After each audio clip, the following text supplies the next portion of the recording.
Bueno, está con nosotros el doctor Alejandro Alfaro. Él es cirujano oncólogo, especialista del Instituto Nacional de Nutrición y también médico del Hospital Ángeles Pedregal. Y está con nosotros, lo hemos invitado para hablar, les decíamos, de cáncer de esófago y estómago. Bienvenido y gracias, doctor. Buen día, primero que nada. Muchas gracias, muy buen día. Gracias. Muchas gracias por la invitación. Pues sí, digo, el objetivo es platicar un poquito de que es el cáncer de tubo digestivo alto, ¿no? Que es el cáncer ¿Qué tan frecuente es? A nivel mundial es el cuarto o el quinto más frecuente, Muy alto. pero en términos de mortalidad llega a ser hasta el tercer lugar.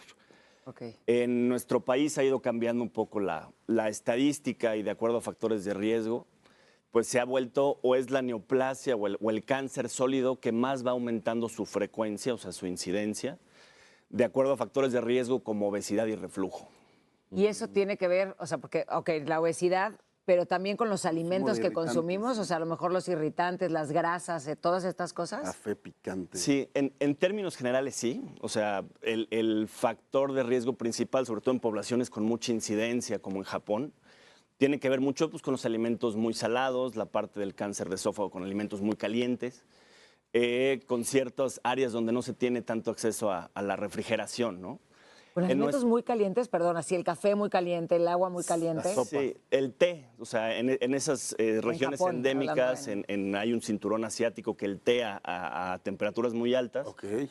Pero es un cáncer que está en una localización diferente al nuestro, o sea, Ok. en términos del lugar en el esófago, ¿no? El esófago es este tubo muscular que va de la garganta hacia el estómago. Y es un tipo de cáncer diferente en términos de células, ¿no? El que vemos en nuestra población, si bien tiene que ver un poquito con la nutrición, realmente va con estos otros factores de riesgo que les mencioné. El reflujo, el sobrepeso y eso, ¿verdad? Así es, el reflujo hace como este cambio en las células, o sea, a manera de hacer un mecanismo de adaptación. Las células que están justo en la unión entre el esófago y el estómago, que es este reservorio de la parte superior del tracto digestivo, hace que pues, empiecen a adaptarse, ¿no? Y estos cambios adaptativos de este reflujo, de este ácido que viene del estómago, es lo que origina en ocasiones este tipo de tumores, ¿no? Ok, ¿cómo se puede prevenir? Pues realmente, digo, lo que se puede hacer siempre, Sí, es que y se en puede. términos generales, pues es obviamente esta parte de frutas, verduras, un poquito de disminuir el peso en la medida de lo posible. No fumar, o sea, ese es nuestro factor de riesgo Es de lo prevenible. más grave, Ese es el que tenemos que todos poner mucha atención. El alcohol. El alcohol, en este caso en particular, no es tan importante, Ok. pero en términos generales se debe disminuir, pues sí, su ingesta para otros tipos de cáncer, A ver, ¿no? En ¿por este qué, en particular. ¿por qué, si estamos hablando del sistema digestivo, fumar es un factor de riesgo que contribuye al cáncer en el sistema digestivo que no es el respiratorio? Digo, todo tiene que ver con este cambio de las células al momento de estar expuestos, ¿no? A estos como agentes cancerígenos, que es como un estímulo de forma persistente, ¿no?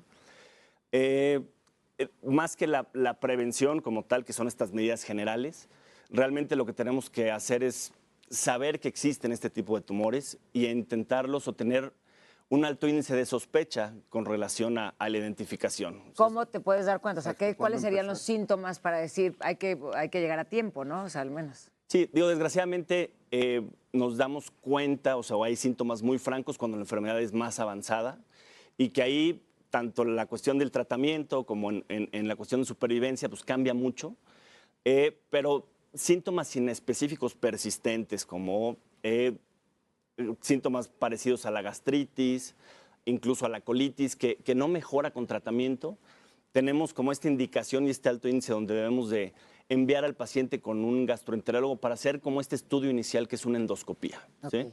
En un país como México, donde constantemente vivimos con este tipo de irritaciones por lo que decíamos, ¿no? El picante, las grasas, el consumo también de refrescos, ¿no? También creo que contribuye a ello. ¿Cuándo saber que es algo producto de esa alimentación? Nada más, digo que también hay que cambiarlo, pero ¿cuándo saber que ya hay un riesgo de...? Pues sí, cuando de forma persistente, pese a tratamiento con inhibidores de bomba de protones o estos que nos dan como para el reflujo, pacientes que de forma persistente tienen este tipo de síntomas son como un dato de alarma, ¿no? O sea, no podemos aunque lo más frecuente es que es algo benigno, no podemos dejar de referirlo para hacer este primer estudio. A ver, como otros cánceres, detectado a tiempo, ¿deja de ser mortal o es curable?